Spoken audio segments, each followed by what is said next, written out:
அரக்கோணத்தில்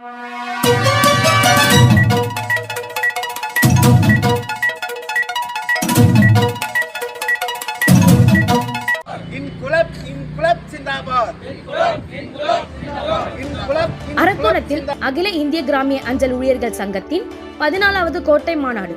ராணிப்பேட்டை மாவட்டம் அரக்கோணத்தில் அகில இந்திய கிராமிய அஞ்சல் ஊழியர்கள் சங்கத்தின் 14வது கோட்டை மாநாடு பழைய தலைமை அஞ்சலகத்தில் நடைபெற்றது.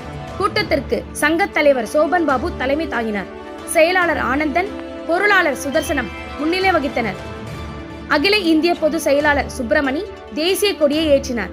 தமிழ்நாடு மாநில செயலாளர் சாந்தமூர்த்தி சங்க கொடியை ஏற்றினார். கூட்டத்தில் விருதுநகர் மாநில தலைவர் ராமசாமி, மாநில பொருளாளர் விஷ்ணு விஜயன், வேலூர் கோட்டை செயலாளர் விநாயகம், ராணிப்பேட்டை கிளை சங்க செயலாளர் பிரகாஷ் உள்ளிட்ட நிர்வாகிகள் சிறப்புரையாற்றினர்.